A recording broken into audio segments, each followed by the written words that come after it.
there's no real distinction between a high demand group or a cult and like a particularly intense form of capitalism, right? They're both extractive. They both move profits to the top. They both try to drive labor costs down.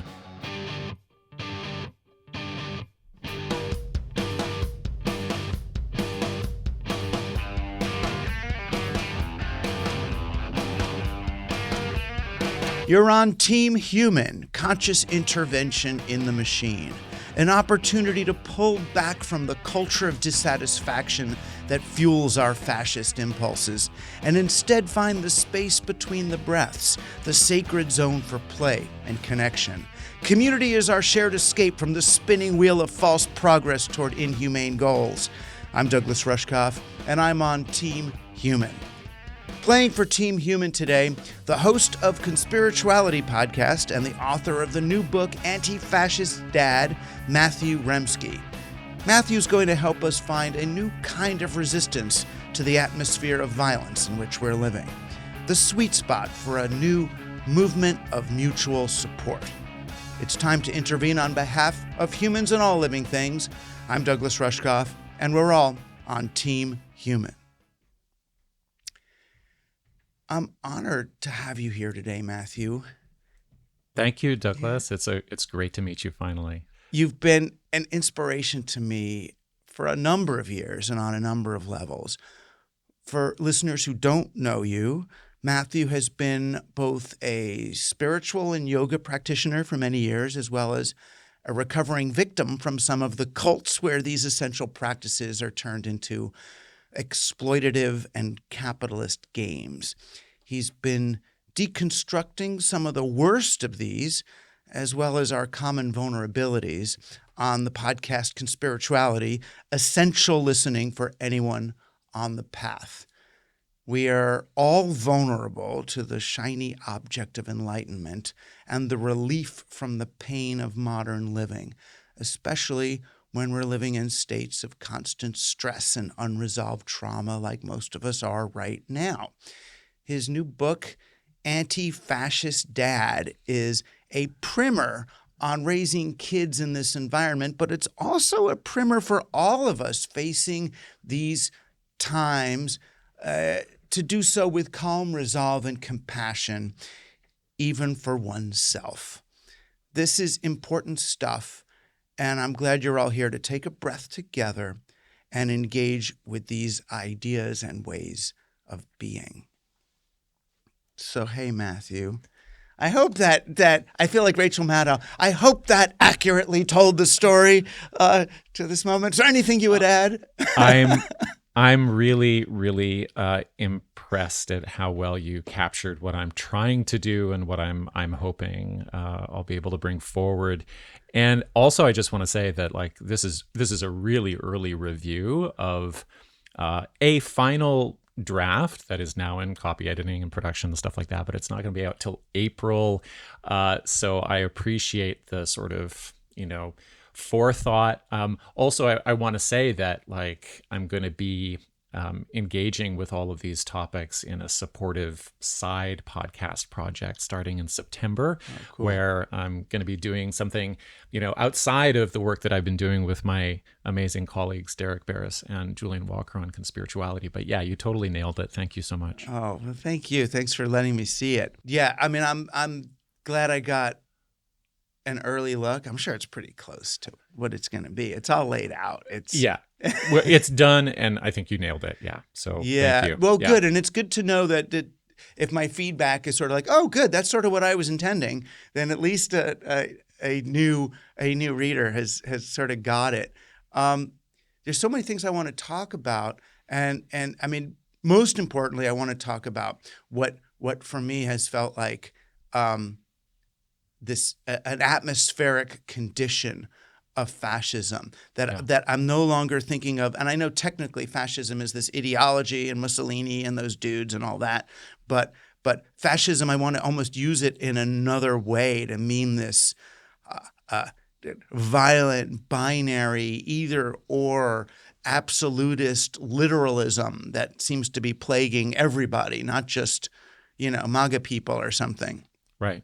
But I guess before, but so if that's the frame, I kind of wanted to start with, where you start in that book, which was almost just describing meditation and breath and there's this other place that is accessible to us, and you kind of make it clear how easily accessible it is, this kind of space between the breath, between the up and the down, that zone.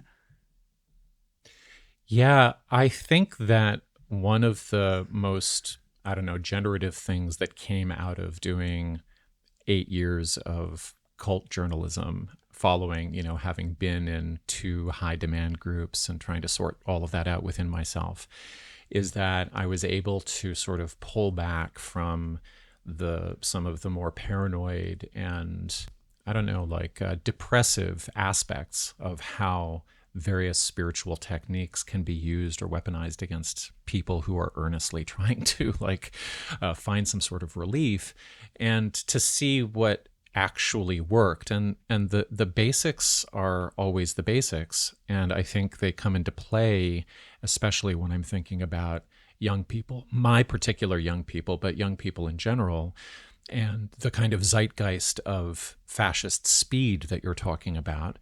When I realized that one of the primary things that, my now 12-year-old son needed on the morning after the election was a sense that, everything is moving very, very fast, that there's a, malignant narcissist who's incredibly volatile and in control of a lot of power right now, and that he's backed by a very sort of specific and well-tailored agenda in the form of Project 2025. And they're going to start a freight train of violence. And if you respond to that entirely reactively, if you respond to that buying into the notion that problems are actually only solved quickly, or that you have to know the answer to why something is happening immediately, you're probably going to be starting in a difficult place. And so the basics of figuring out how to touch grass, or how to breathe, or how to realize that you are still alive, regardless of what's pouring through your phone, that the natural world in some form or another is still there, and the access to which we each have to that is going to be different, but there's going to be something that you can touch within yourself that has not been shattered by the news, that has not been shattered by the speed that fascists really utilize to force through their agenda. So yeah, that's where we started. He came downstairs that morning and he said, well, what's going to happen now? And I had no answer for him except a big hug, and I didn't say anything, which is very odd for me. And then I sat down and I started writing a letter, and that letter started with, you have to relax somehow in a world that is telling you to respond with terror. Right. But it's not even, I kind of want to pull it back from, Trump and that regime and all, because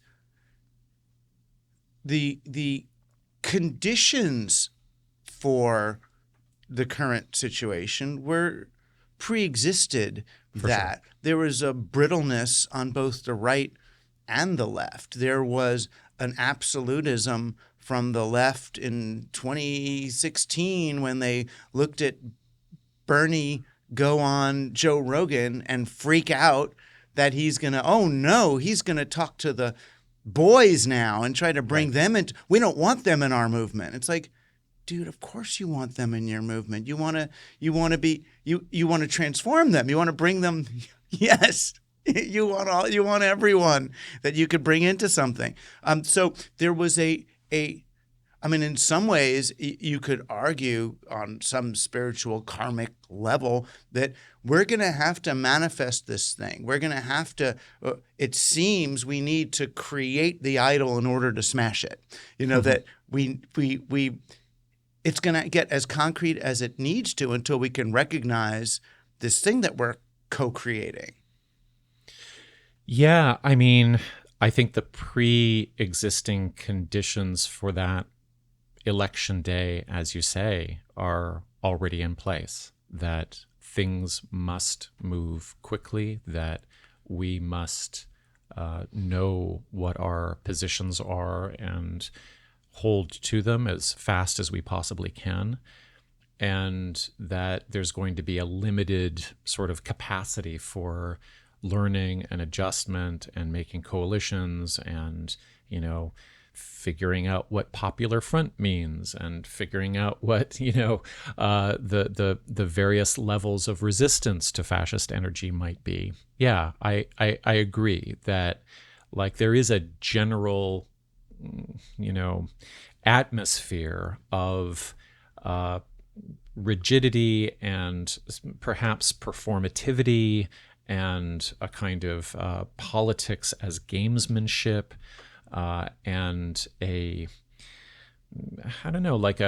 concern over perceptions more than, material realities that are really, really difficult for folks to navigate, for Right. sure. Yeah. I mean, what I've been calling kind of an obsession with the figure and ignorance of the ground. We're looking at the thing on the TV, whatever its name is, even if it's a real thing, climate change, fascism, war in Ukraine. It's like these, and they're all distant, they're all rapid fire, and they all, when they're presented in the way they all increase our experience of helplessness to make any change, and then disconnection from the ways, in which we can, which is kind of why, for me, digital technology, especially the way we used it to double down on industrial age extraction and advertising, and you put Pavlov and Skinner in a digital box and you're going to get this, which is why I kind of wanted to start with the idea of breath and finding the empty space. I mean, in theory, you could be you could be starving in India or, on your way to the gas chambers in Auschwitz, as easily as sitting in a TikTok nightmare in your goth bedroom, and you have access, at least while you're alive, to that space between the breaths. Yeah, and it is all over the South Asian wisdom literature, and it's metaphorized in a number of different ways. There are all kinds of ideas of the fact that inhalation and exhalation really kind of questions or perhaps even dissolves the boundary between what's inside you and what's outside of you. Like, where does the breath actually become yours? So there's questions of like subjectivity. There are questions about like the linkage between cognitive speed and breath rate, and I think that was in very early stages of Buddhism. That was something that was focused on, and I'm not like a scholar of Buddhism or anything like that, and a lot of the information that I have came from a weird cult, but like I think I retained some of the basics, and I think that what is so sort of simple and radical about starting with the meditation on time and breath is that like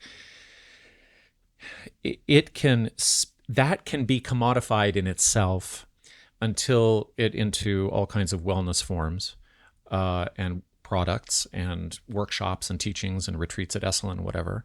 But if you really just realize that these wisdom traditions are just pointing at something that you're always already doing and saying this is a kind of basic rhythm that is reliable and that's actually involuntarily taking care of you, that can provide a lot of relief, and not the relief of not a theological relief of somebody's taking care of me, but rather the kind of ontological relief of something is continuing, and I don't have to make it continue. I don't have to force it in any way. And I think that is a direct confrontation with the, capitalist flywheel. I think it's a direct confrontation with the anxieties and the paranoias that drive fascism. And yeah, it's funny because the Nazis were really, really interested in yoga, and they didn't. I don't think they did the breath thing. Yeah. I mean, they wanted the magic powers. Of course. Right? Yeah. Well, and that's the black magic as opposed to magic, what I would just consider magic. Yeah. But there's pitfalls in discovering this place, right? So you discover this place of stillness. And it's like, whoa, that's nice. There's all sorts of tricky places it can go. Yeah. Like, so one of them, is toward the guru, whoever showed it to me, or you feel you're doing this with other people and you feel seen and connected to others like never before. It could go in the capitalist direction. And partly it's because if the greater environment is still that flywheel, is still the hamster wheel of, then you immediately apply, just like the tech bros apply psychedelics to stoicism and productivity. Exactly. It's like, so let's get meditation in the workplace. We'll do it at 10 and 2 every day. And you've lost the sanctity of Slack, in some ways. Absolutely. And I think that some of the earlier sort of criticisms from, people like Zizek or anybody speaking or anybody who was commenting on contemporary Buddhism as a cultural product in the Foucauldian sense would say, what's really the difference between mindfulness in the corporate wellness room and surveillance, right? Like, how is mindfulness not going to be a way of actually helping your employees discipline themselves to, meet the flow of not being paid enough, but being scared shitless that they're going to lose their jobs anyway, because that's reality, right? Like, everything is suffering. So if you breathe through it, then that's great, right? So yeah, absolutely. That's the terrible, terrible place it can go. And I think the antidote to all of that is found in the fact that there are leading social justice and civil rights activists in American history who got interested in yoga and meditation in the late 60s, and they did not pivot it into the self project, right?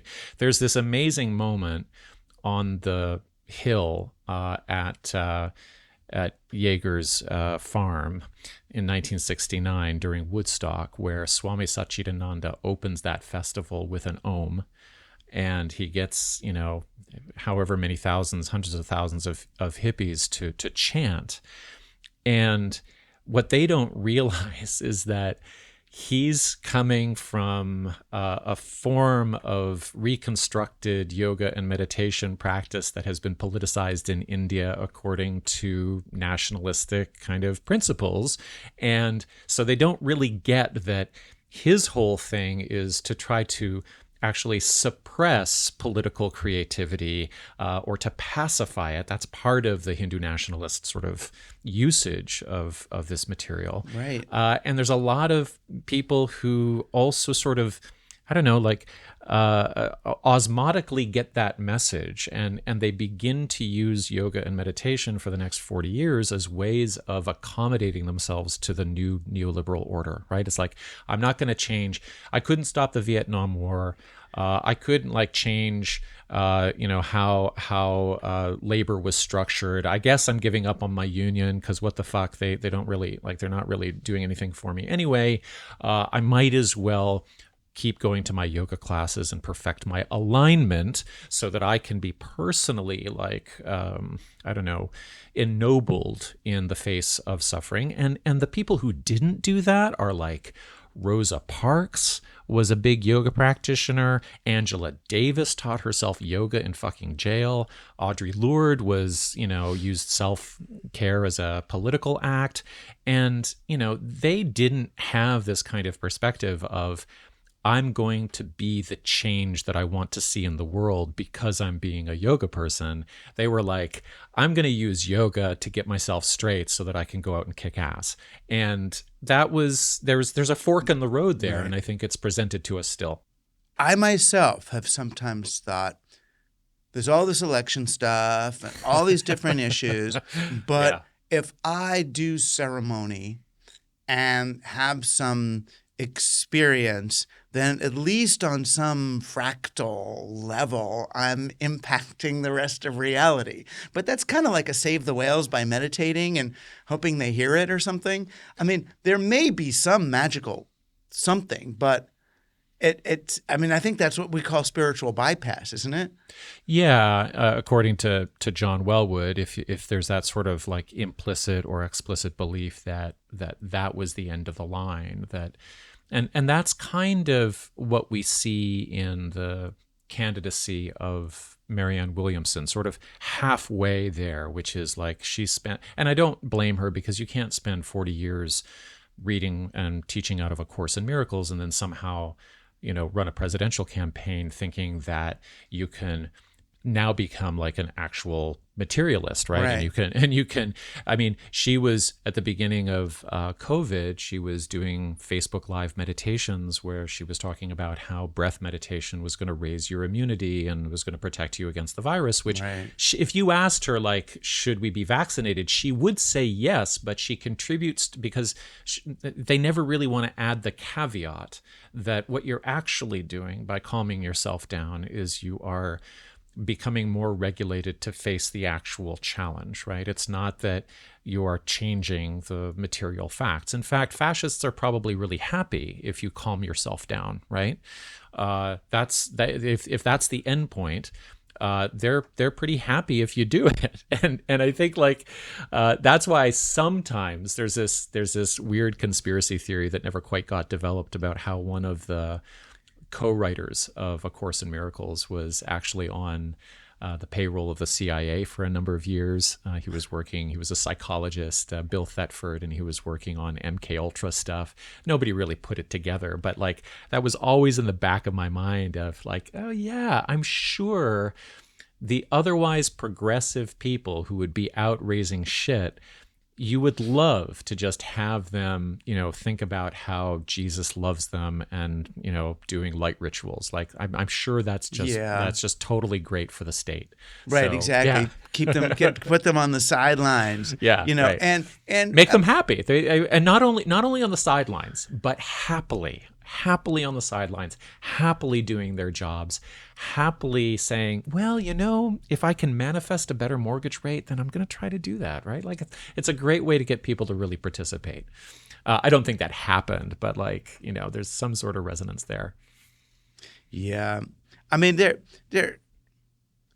whether we call it fascism or capitalism for that matter, is really good at assimilating things and turning them towards their own agenda. I mean, Team Human itself, the book was been read out loud by Steve Bannon and many folks who see in its call toward nature and human connection, and we can do this together. We're all it's very. I get it. We've got to push off the technocracy.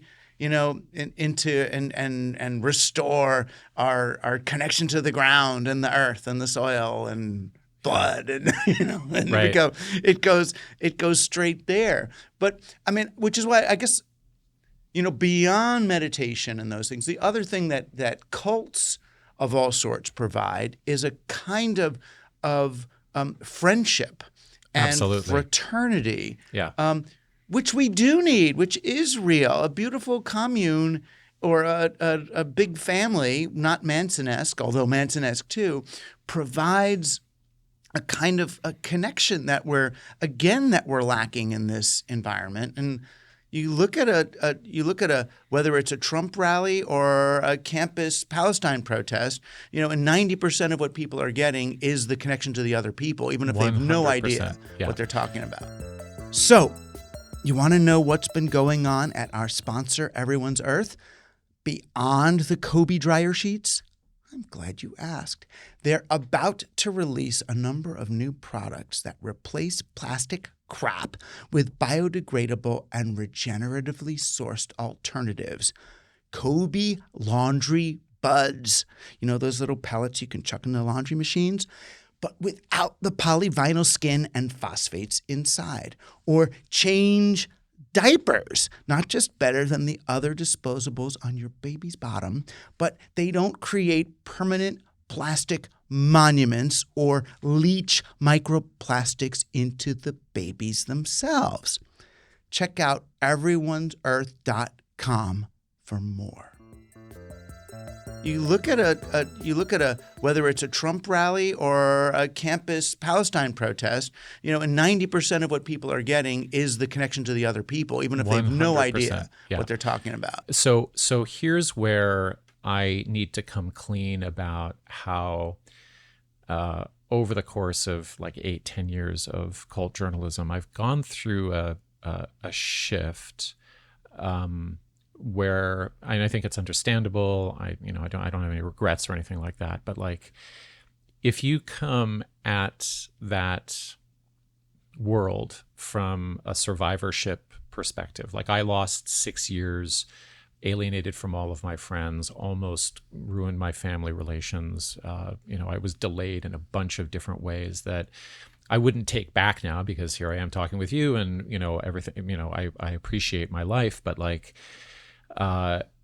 when you come from that and you want to exact justice, really, you want to expose, you want to really lay bare the mechanisms of how charismatic control is very easy to be seduced by, how, leaders can have like very predictable techniques, how the sort of Hannah Arendt onion layers of control are all sort of, obscure from each other, how leaders can foster kind of disorganized attachment with followers.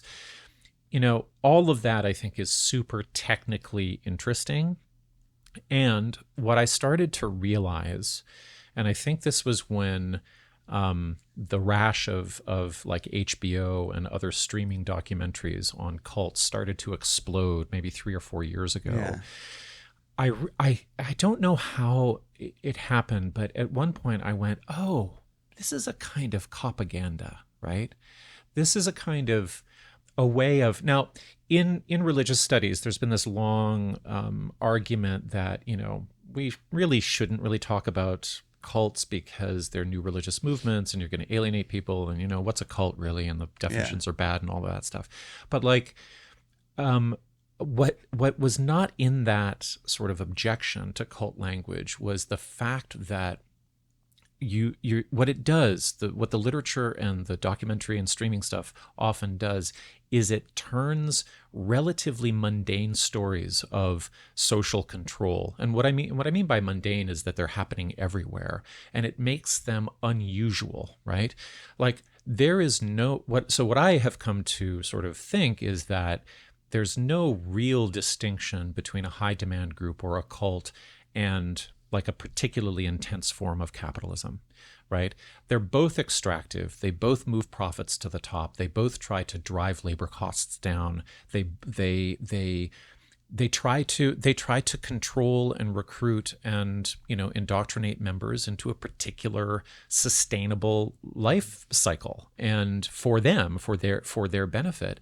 And what I realized was that at a certain point, if you really continue to isolate cults as some sort of aberration in human, social relations, what you're really doing is you're giving Jeff Bezos a kind of blank pass. You're kind of, not that he's not fielding a lot of criticism, but it's like it's really good for oligarchs, for example, to have a whole sort of slew of cult literature out there, making them look like they're normal, right? Making them look like they are doing exploitation according to the rules, right?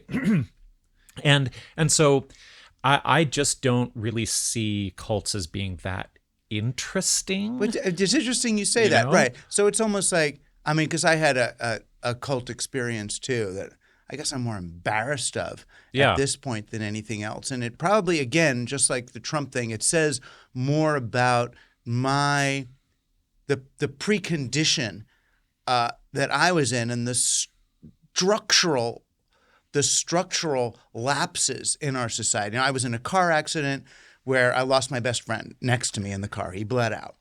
And I was in a bad state. And, over the next month, my mom, of all people, introduced me to her guru. Wow. And he could do this fake thing where he made it look like you were seeing light. You close your eyes and he would flash. He had some trick, Right. He'd flash light. And I was like, oh, fuck, this is, the thing. And said lots of things that, pulled good Buddhist stuff and some techniques, and you could get into other states. And there's so much love. I mean, they love bomb you to all, and then you end up in this thing doing stuff you're not that proud of anymore. Right. You get excuses to basically abuse and control other people. Yeah. You pass it down the line as you climb up. Right. Yeah. But then you look at an Amway or a Mary Kay or a multi-level marketing thing of any sort, and you're like, oh, wow, there's a lot of the same techniques there. Totally. And then you pull back to Apple computers and Harley Davidson and the cult brand, and you go, oh, well, there's that happening there. And you're right. Then focusing on, look at this HBO documentary, I mean, beautiful show, but on NXIVM and that cult and the control. It's a little bit like when we prosecute like Sam Bankman-Fried for, a crypto scam. And it's like, well, yeah, but that's the whole industry too. It's like he's just one billionaire among many. Right.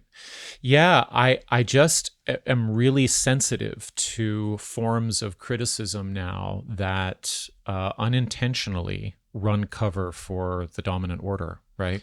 It's like if you can figure out how to exoticize a particularly, charismatic group that, might be plagued by, intersections of, poverty and political extremism and mental illness and drug use or whatever.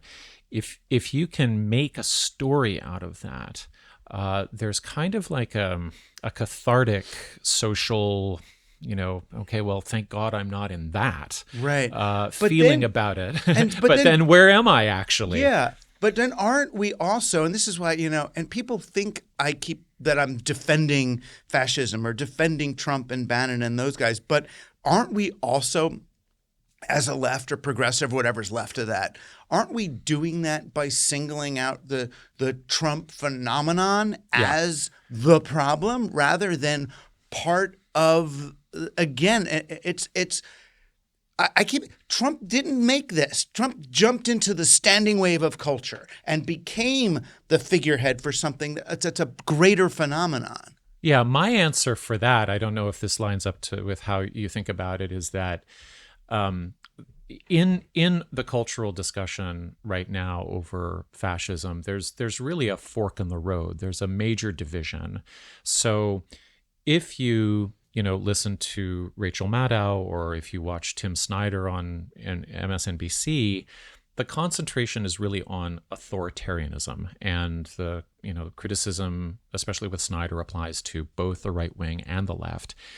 And the argument is that fascism emerges in the form of a kind of mass psychosis fueled by unusually bad actors. And the antidote then is not to obey in advance. It's to be vigilant about protecting institutions, but then very importantly, to kind of maintain faith that the reestablishment of proper liberal values was the answer, right? Right. There's an older, more Marxist argument that does not get guest spots on MSNBC, where fascism is described as much more mundane and much more stark. That it's an unsurprising intensification of pre-existing cruelty, right? And it's also a means by which the powerful attempt to hold on to power when capitalism itself is in crisis. Maybe it's driving the world off the climate cliff. Who knows? Maybe it's in a crisis of production, or it's running out of raw materials or whatever, or it can't actually find cheaper labor, or AI is coming to crush everybody. Right. So there's a crisis, and what happens in a crisis is that somebody marshals all of the rage of the populace to try to figure out how to reestablish the status quo. So the slogan on the side of that analysis that does not appear on MSNBC is, it's either socialism, it's either we share our resources, or it's more barbarism, right? That's the fork in the road. And so, yeah, Trump is not a unique and, uniquely insane madman that somehow destroyed the Republican Party and, took over everything. And it's kind of laughable, actually, to think that such an unintelligent and on the face of it, fragile person would be able to play 5D chess instead of be sort of buoyed up the foam on the surface of a river or something like that, to the position in which he seems to be in control of things. No, it's right. He didn't start it. Right. Well, to the small creatures on a beach, the dead whale being washed ashore must look like it's coming at you. Yeah. Right. Yeah. Yeah, so I think that primary division between were things working well already, and can we get back to some sort of normal, versus no, actually things were not working well and this is the outcome. That's something that I really hope people get a little bit more clear on. I happen to favor the latter argument, but I want people at least to know that there's a difference between those two positions, right? Right. Right. And there's this I've been trying to go back, as a kind of media historian, to look back at where did this, for lack of a better word, kind of literalness begin. There's the literalness, which gets you traction, which has sort of, on the one hand, science saying this is the real way things are, which then led religion to say, oh, yes, and Christ was literally God. And, we live in this such a highly literalist and capitalist culture with no wiggle room, with none of that liminal stuff, that the kinds of practices that you describe that come from the spiritual realm are great for putting that play back in the wheel, to go, oh, wait a minute, it's not everything can't be quantized to the one or the zero or the this or the that. That space you're talking about between the inhale and the exhale, the what's inside me, what's not, what am I in control of and what am I not? Those to play with that in between seems to be, and I don't know necessarily how we scale it, but it seems to be, at least on an individual level, the best way to start recovering from, our own internal forms of fascism and authoritarianism and relationships, even sexuality, to not understand it in terms of domination and control and me and the other, but more, whoa, where do I end? Where does she begin? What's going on here? Yeah, I think that the sort of liminal space that you're describing, that is both I think it could be generative, but it's also the point of great anxiety and conflict, has shown up in the journalism that I've done with my colleagues Julian and Derek on conspirituality, in the sense that, we're always looking at how religious and spiritual ideas are weaponized against their adherents, either to spiritually bypass their material conditions, or to convince them that somehow they can breathe their way free of needing vaccines, or there's a bias towards trying to understand the arcs and the mythos of spirituality as being disruptive, right? And I think the challenge that we face, and listeners of our show will hear us argue about this, is that there is such a specialized knowledge based in a kind of literalist epistemology that things like public health have to mobilize. There's no wiggle room when it comes to does it or does it not make sense to vaccinate your children, right? It's like there is evidence and then there's a lack of evidence, and people are going to make policy decisions, and those policy decisions are going to be put forward in literal language, in literalist language. And then when people become aware that experts may not be as clear or as sure about their results as they think they are, or that they're not really disclosing that they're making their policy decisions based upon statistical probabilities, or they are making the best choices possible, that's where the intuition of the person can feel violated, right? Or can feel as though it's being sidelined, or it's not respected, or it's I'm being told that I don't understand myself, or I can't tell when I'm sick and when I'm well. And that's a really delicate area to get into. And I think that's why healthcare, and specifically just how disruptive and awful somebody like Robert F. Kennedy Jr. is in relation to HHS, that's why that's so charged, right? Is that when we're talking about how we experience our bodies and sickness, we are in a clinical Foucauldian paradigm of being described by authority figures that we cannot understand, and that has to be mitigated in some way, right? Like you really have to understand how easy it is for the layperson to feel like they're being condescended to by the scientized language that they're exposed to all the time, right? Especially when some other person, there's a ton of journalists who are willing to do this, reveal what people were not being told.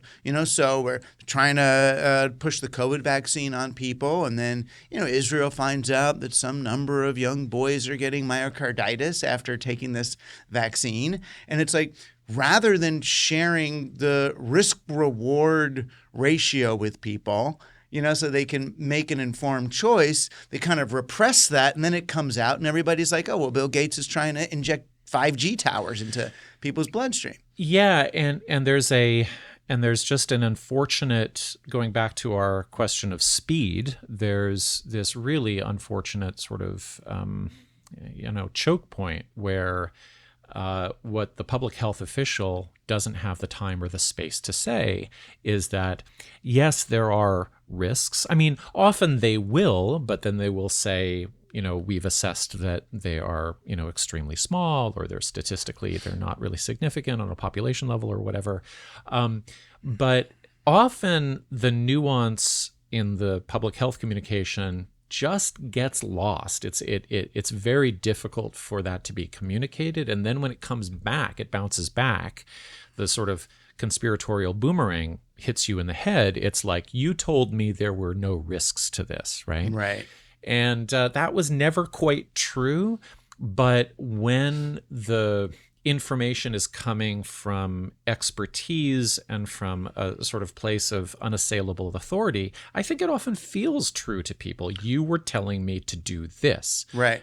Right. And that's also the side that you want to complain against. Yeah. It's like, so there's all these random independent kind of, whether they're new age or right wing or whatever, people saying there's this problem with the way the Surgeon General and the CDC and the Fauci and these authorities are speaking to us. It's really easy to attack them there's a reason to. But Right. it's like, who's going to attack all these independent people who just mean well or just trying to reveal the truth? Right. Yeah. And I think that the word there is alienation, right? Like Right.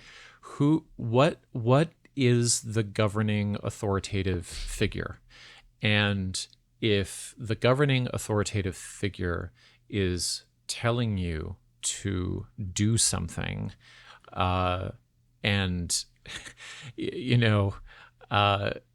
and there's it's almost like a parenting problem, right? But they're doing it in the cult-like way. They're doing it in that as part of this system of control. Well, it's very easy for it to be understood or perceived that way, for sure, because we're also talking about some of the most uncharismatic people in the world, right? But in a way, that also works against them, because the conspiracist mindset will often say, they're pretending just to be bureaucrats, or they're pretending to be evidence-based, or that's another cult thing, though. Once you're in a cult, anything bad that the cult leader does, you frame it in. It's just like, he's probably intentionally doing that to challenge my faith in what we're doing. This is everything's a test. Everything's perfect. Right. Yeah. So that's the endless sort of set of rationalizations of Trump's behavior or the behavior of its exactly, and cabinet. it gets you further in, in the same way you rationalize, that thing that the supposedly good person is doing is, this medicine is poison. That each of those things. I kind of want to bring it to this other place though, where I've been getting in a lot of trouble lately. So one of my responses to the atmosphere of fascism has been what I'm almost calling self-care, which I feel guilty about and upset, but I'm finally, because of the Angela Davis examples, realize I'm allowed to do self-care if it improves my ability to engage with resilience and energy through everything else, and to see things for what they are. So I'm okay taking 15 minutes a week of self-care. I'm going to get up to 16 soon, but I still feel guilty when I do it, but at least I'm doing it, right? I'm still doing a yoga class and not feeling like I'm just a self-indulgent, because there are these rich people that they build a friggin' meditation room in their house. The guy took me to his meditation room in his house in the Hamptons that he had designed by a real Zen designer, feng shui thing, and it's gorgeous and all. And I'm like, really? Is this Buddhist is this Buddhist expression, or is this Buddhist?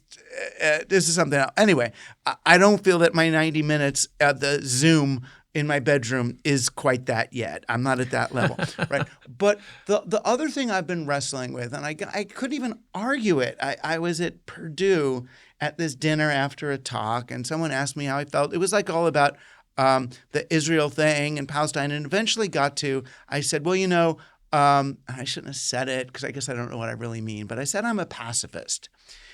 It's become the only argument I can make. I don't want to go in violent mode. And they're like, well, pacifism is unjustifiable. That philosophically, it's proven that it's not. And I was like, okay. And then they quoted all these people I don't know. But apparently, is that a done deal? Is pacifism out? Recycling is garbage. Literally. You know that just 6% of plastic is recycled? And when it is, they spend so much energy in the process that it's hard to know if it's even worth it. The object of the game is not to recycle plastics and other permanent poisons, but to make nice with the cycles of life, make like a mushroom and learn to compost, transform things into the soil for new life. That's how everyone's earth products work. Fabricate cotton through natural processes, use it in products like Kobe dryer sheets or change diapers, and then compost them into the components for the next living thing. It's not rocket science to get off the planet. It's composting in the name of everyone's Earth. Is that a done deal? Is pacifism out?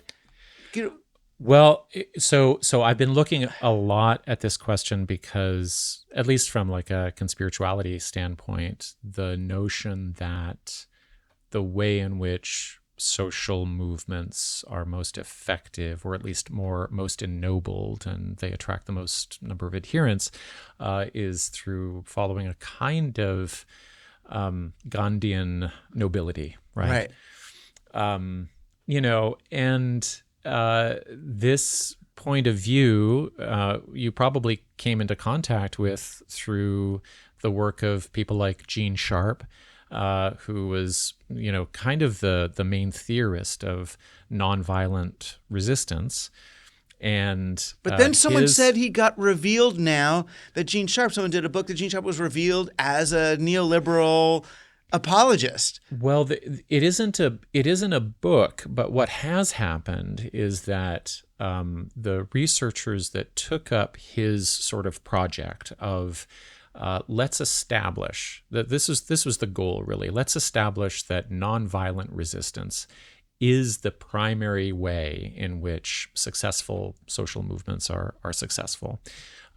Person named Erica Chenoweth and their colleague Maria Stephan wrote a book called Why Civil Resistance Works in 2011. Right. But as a sociologist of street rebellion named Ben Case has shown, they really are working with a very poor data set because they fail to disambiguate between things like armed violent resistance from a violent militant like guerrilla flank and unarmed violent resistance, as in rioting within, a protest movement where there are marches or there are protests or there are various gatherings that might involve, like, stuff that we're seeing in LA recently, right? Like people throwing stones at cop cars and setting Waymos on fire and shit like that. And so the problem with Chenoweth's book is that it convinced a whole bunch of people that if you are trying to smash the windows of cop cars, that you're actually doing a form of violent resistance that will not work. But actually, according to the classification of their data set, smashing the windows of police cars are within the nonviolent category because they're not armed, right? So there's a big confusion about the actual data. And that was the thing. And again, I got in trouble with that Verso book, and I critiqued it on the show. There's this Verso book, How to Blow Up a Pipeline.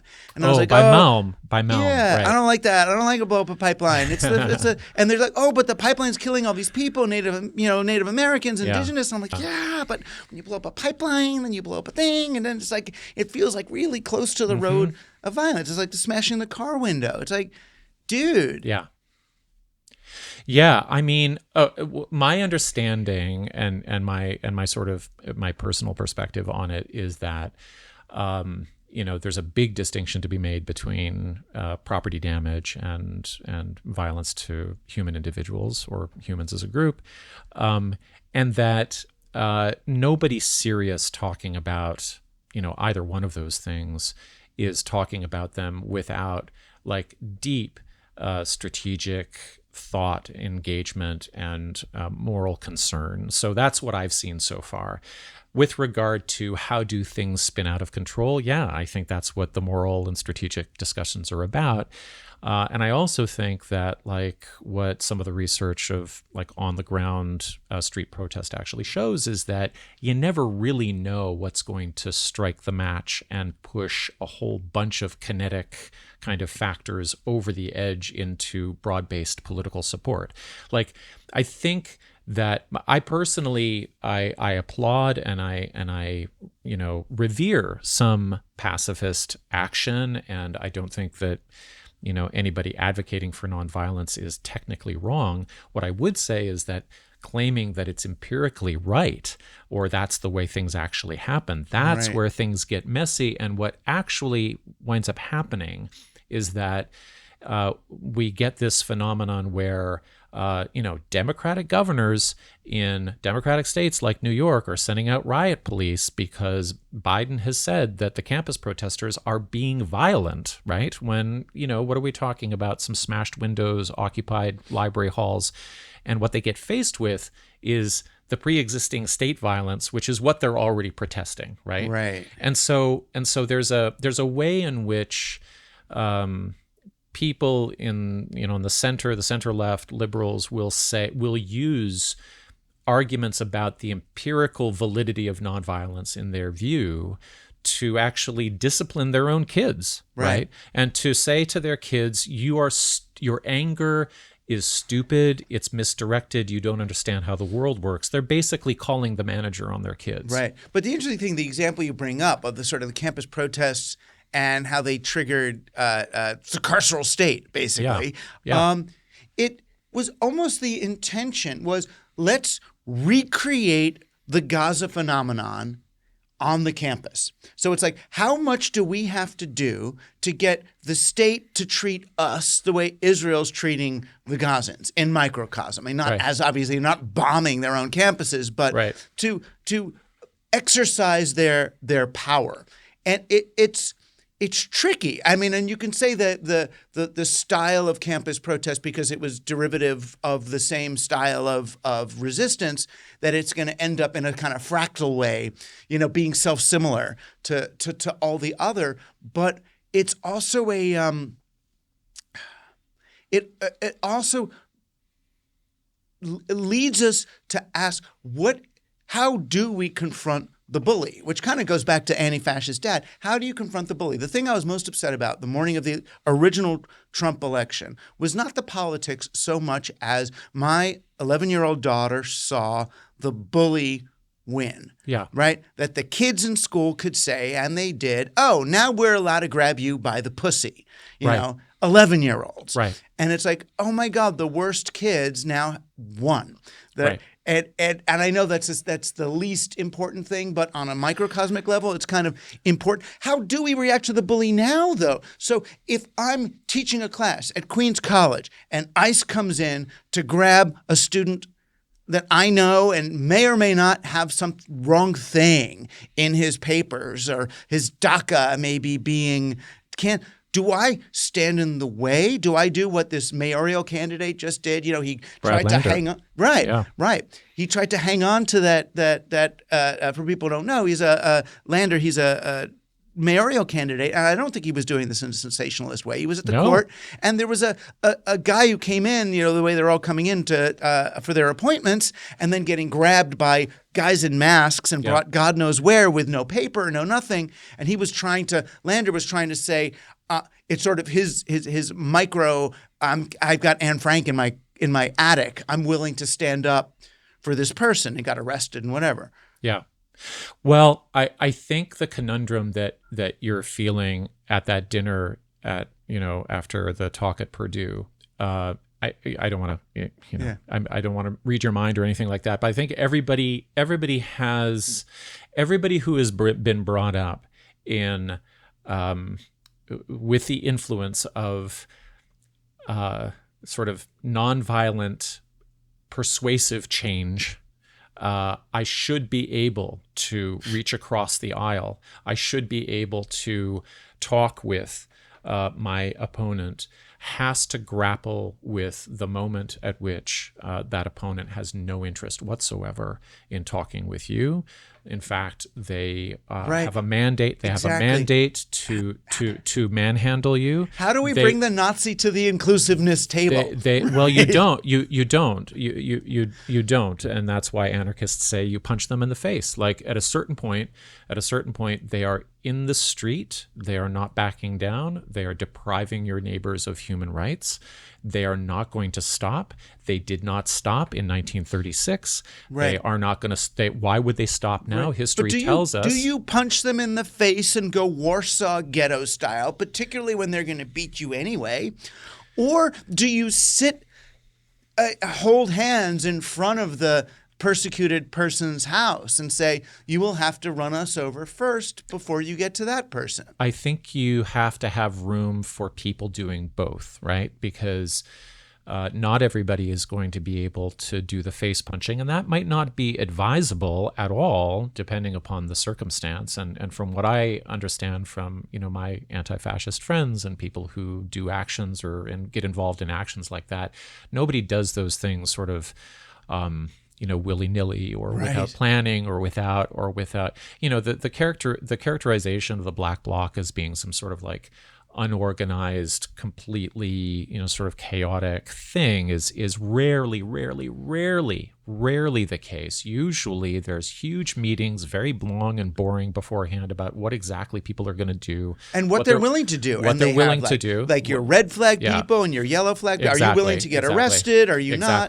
Exactly. And I think a really important principle that comes to us out of Hong Kong in 2019, 2020, when there was mass protests, street protests over this collusion between the Hong Kong officials and Beijing to enact a kind of extradition act that would allow people to just be like stolen away to the mainland based on sort of political persecution.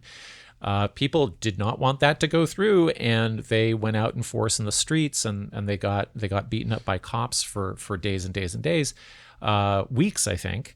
And that's where, by the way, we get the leaf blowers and pushing back on the tear gas. That's where we get the hard hats and the umbrellas against the non-lethal munitions that actually are lethal in a lot of cases. But what is happening in Hong Kong is they come up with a slogan, which is translated as "do not split," which is, we know that some people are willing to be confrontational with riot police. And when they are, that's going to cost the state in terms of not only resources, but it's going to cost the state in terms of political capital and support. And we know that there are some people who are not willing to do that. And we are going to abide by the protocol of do not split, which means that we're not going to criticize them openly, and they're not going to criticize us openly. If we're the pacifists, we're not going to have them criticize us for being, sort of like, I don't know, limpid or flaccid or not courageous or whatever. And we're not going to criticize them for being more confrontational. And the thing is that the support is also tacit.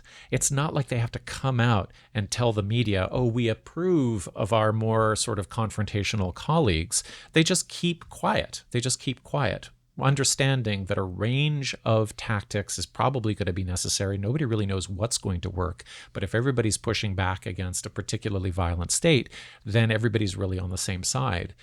And so I think that, do you go Warsaw Ghetto on them? Well, in the Warsaw Ghetto, you do, because there was, what were they going to do? So you go down fighting. Well, they did. They certainly did, and I think it's incredibly stirring to imagine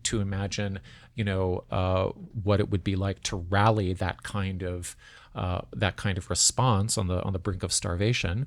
I mean, one of the most inspiring things, like to take it out of the street context and to put it more into the context of like, how do people plan out and sort of consciously engage in fighting back, but fighting back with real stakes, is like, I'm obsessed with the Spanish Civil War, right? Like the notion that I'm sitting here in Toronto, and about 5 miles from me, there were 1,600 Canadian guys who came from and women too, not many, but there were women as well, but they came from Depression era labor camps. They were doing logging, they were doing mining, and the communists rounded them up and said, hey, we'll pay you $5 a week or whatever they were offering.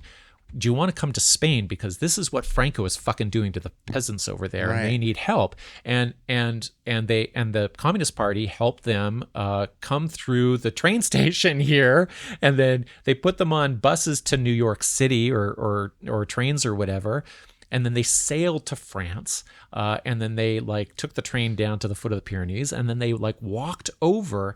These are people who had no military experience. They were either miners, some of them were school teachers, and they were this is the place where fascism is going to end, right? In Europe, because if it doesn't end here, then it's going to be everywhere. And they were right.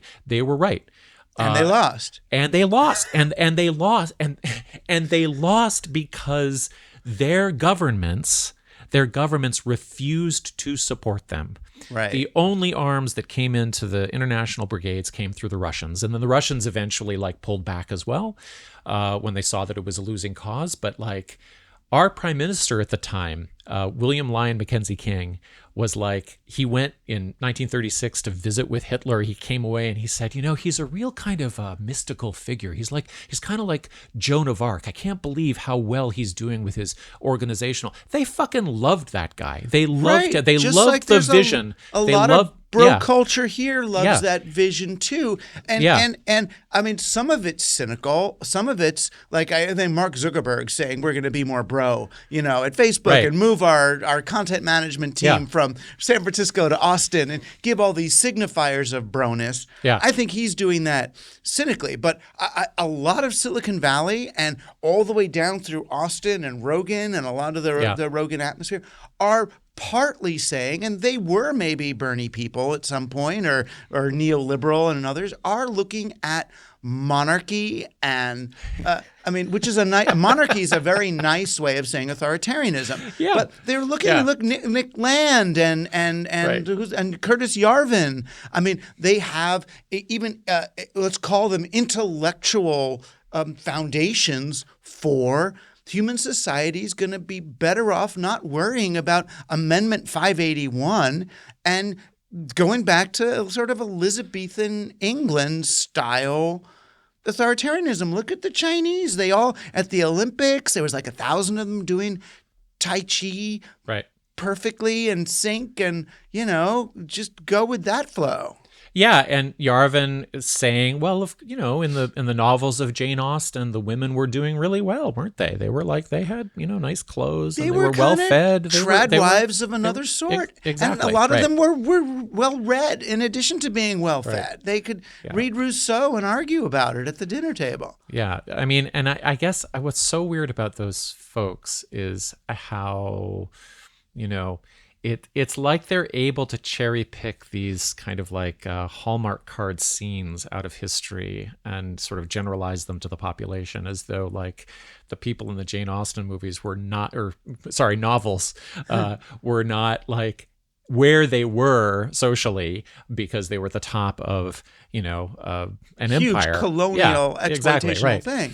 Yeah. But that's why you get all the way back to, when we're talking about violence and nonviolence, which is why I sort of went down the nonviolent road, at least as best I can, is then I start looking at the nation state itself is intrinsically violent. Yeah. It is. Once you draw a boundary, say if you're born on this side, you can have food. If you're born on that side, sorry, you can't. Yeah. You're in Haiti, not Dominican Republic. You don't get this stuff. Yeah.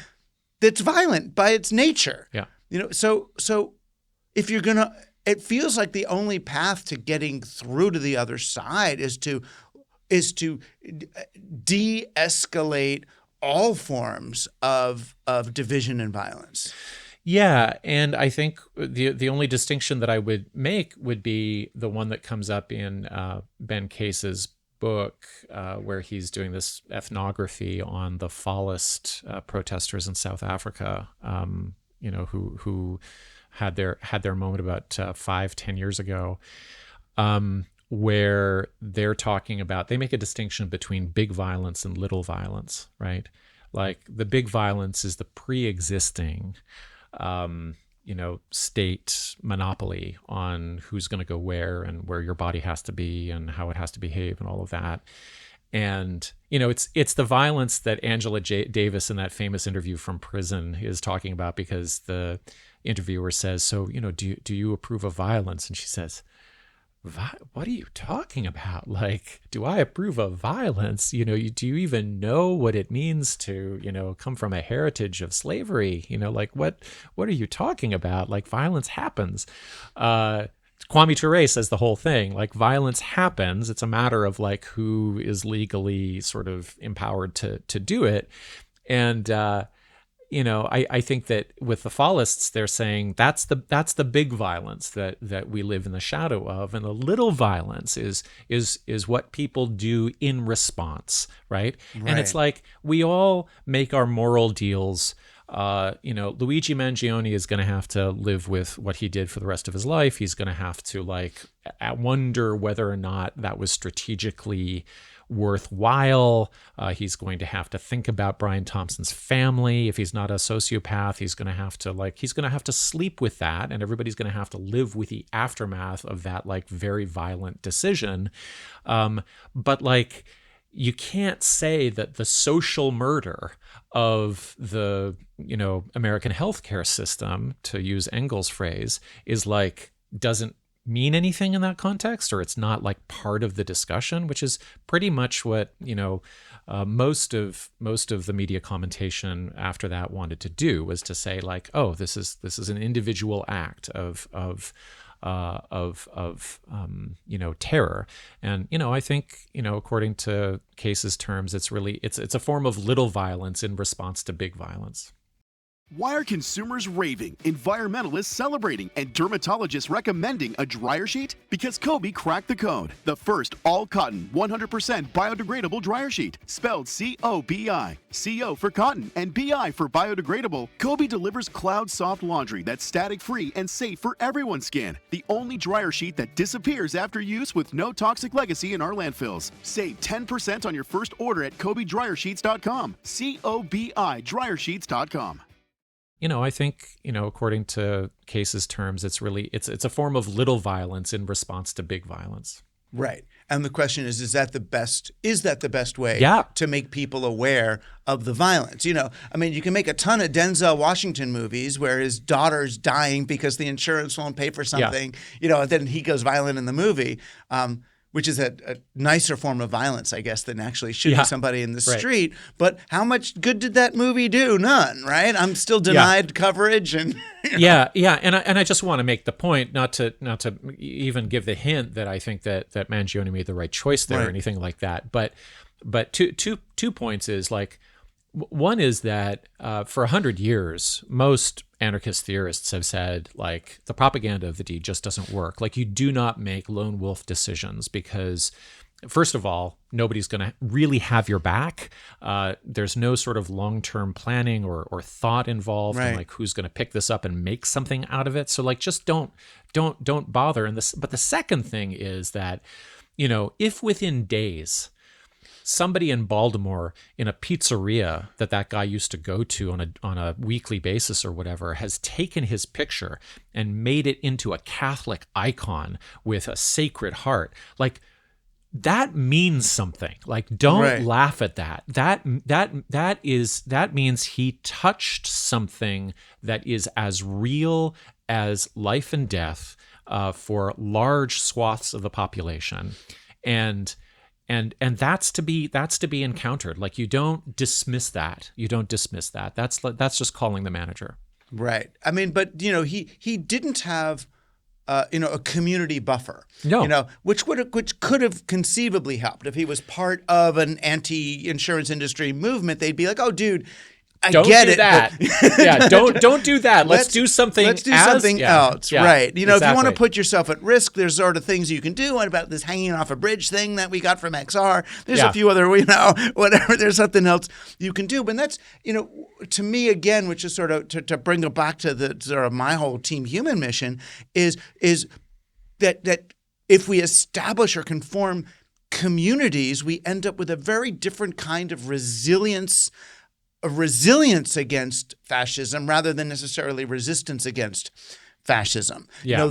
My whole thing of borrow a drill, I keep telling people, just rather than buying one, you just knock on the neighbor's door, and when you break through that barrier, that fear of asking someone for something, you initiate the bonds of community that we're actually all afraid of. Yeah. People coming over for barbecues and other people's kids hanging out in your house. Oh my God, does my insurance cover if that kid gets hurt on my drive? It's we're built to prevent community, but once we have it, it's there's all of these other people to absorb your trauma and your paranoia and stuff. Not to amplify it, hopefully, but it's as a collective creature, we end up, I feel like a genuine functioning community is less dependent on the state, is less dependent on corporations, you don't have to go to the mall so much because you've got all these people around you sharing things and doing stuff. You don't need to work as much, it's like it gets so much easier, so much faster. Yeah. And I'm just amazed. And I see like the Mormons kind of do it, but under a slight authoritarianism, Are you finding, paths to community and as an antidote for this sort of bullying society? So I am extremely introverted and isolated as a human being. I do a lot of, I'm a writer for one thing. Right. Yeah, I'm obsessive, and so the illness. And I'm working in this basement. We are homeschooling our younger kid who's autistic, and so that takes a lot of care. That also is very sort of isolating from local community. That's a whole other podcast. And actually, nothing has radicalized me more than taking care of our beautiful son. Do you get telepathy tape stuff happening? No, actually, I did a whole episode on the telepathy tapes and how. So your child's not remote viewing and shit? My child, my child is.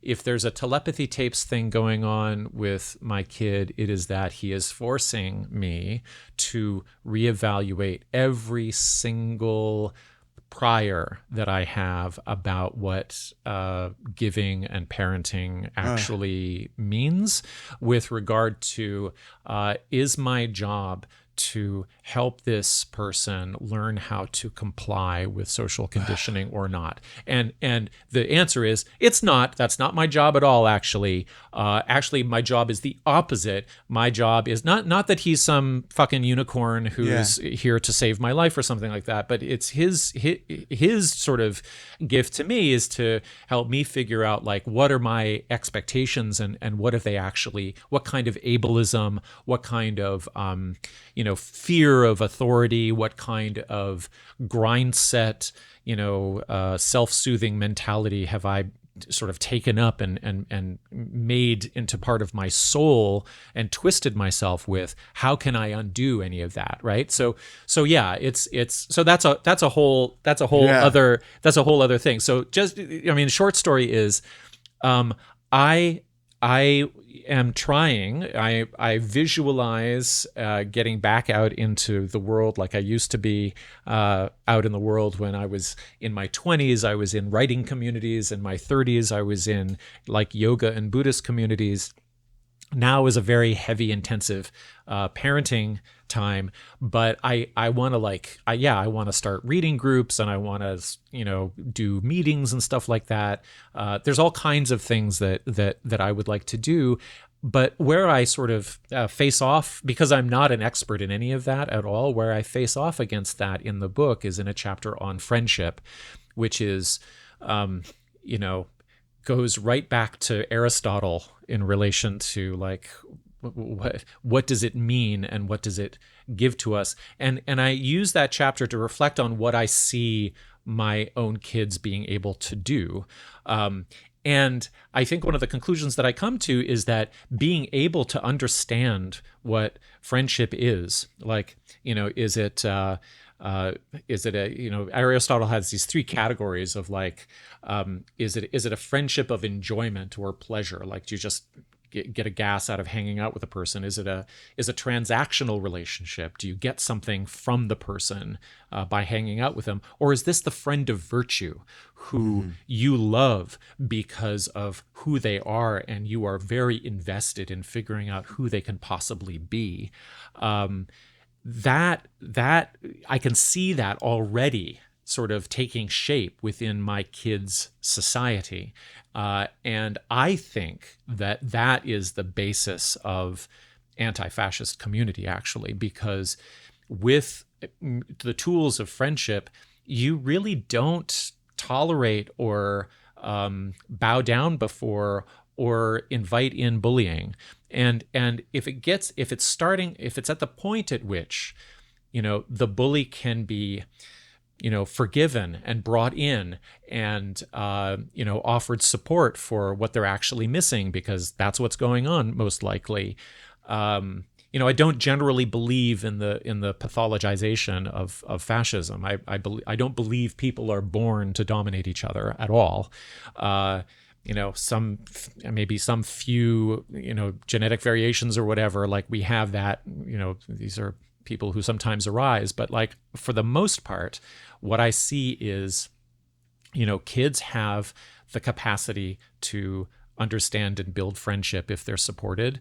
And yeah, I think that's at the root of it. And if you say, the friendships that you see in, hierarchical groups or in, MLMs or in, online affiliate groups or people who follow around Andrew Tate, if you see what those relationships are actually like, you'll learn a lot, and how fragile they are, how competitive they are, how petty they are, how they are built upon punching down.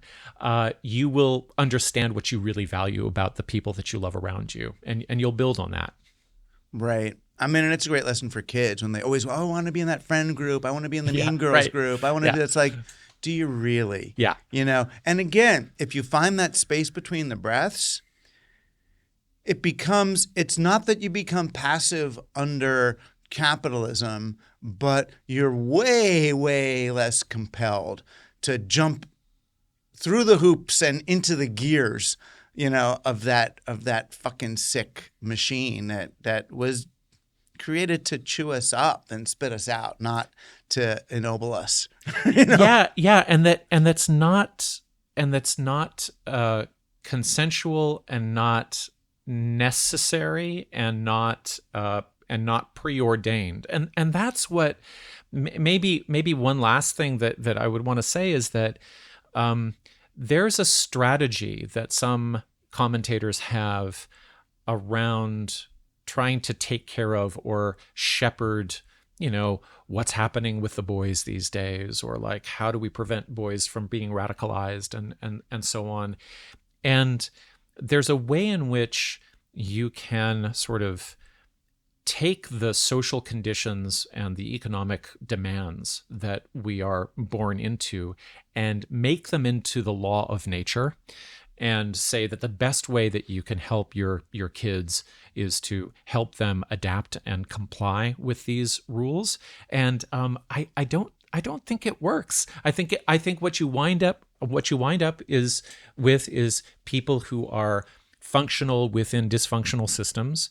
And I think the other pathway is to say, hey, let's try to describe exactly what we see in the world, exactly what inequality is, exactly what exploitation is, exactly what other ways of life might be like. And let's start making some choices, because, the future isn't written. Right. Exactly. I mean, and you see all these teams out there, team capitalism, team war, team nation state, team, and that was sort of why I went back to team human. It's like, well, what are we not against team animal, but we're not team animal. We're this one. And what is the way to collaborate, cooperate, and, build the kind of life that supports us and everybody, rather than continuing to accommodate the most violent and anti-human and literalist institutions. Yeah. Well, on the tiny level, whether it's the schoolyard as prison yard, or the market as a battlefield, it doesn't accommodate us, so fuck it, right? Yeah. Okay. But maybe with that, I'll thank you so much. Yeah, you're welcome. For you've been on Team Human since before there was a Team Human. Well, thank you very much. Yeah, and you're going to ship the jersey out next week or something like that. Oh, yeah. I'll wear it with pride. Oh, Thank you great. so much, Douglas. I This was will. great. Thank This was you. Great. And everybody, we've been with Matthew Remski on Team Human. He's the author of the upcoming Antifascist Dad, host of Conspirituality. And what was the yoga book called? I like that one. It's called Surviving Modern Yoga. Right. Yeah. Surviving Modern Yoga, which is Sounds very dramatic. It but does, a lot of but people you have to can. survive modern yoga. you are, and you're still allowed to take yoga class. You Yeah, still can. right. Doesn't mean you have to stop yoga. It's just you got to survive especially it if you as well. survive it. Especially if you survive it, you can keep going. Right. All right, and thank everyone for being on Team Human. You can find out the links to Matt Remski's work in our show notes, as well as becoming a paying supporter of Team Human. You get ad-free shows and invites to events. Like I'm just about to do one in the UK that Team Human members are coming to for free. Nice. Isn't that special? And all sorts of stuff. And it just, you get more out of the show when you're supporting it financially. There's science behind that. Okay, thank you. Thanks for being on Team Human. We'll see you next week. You've been on Team Human, our last best hope for peeps.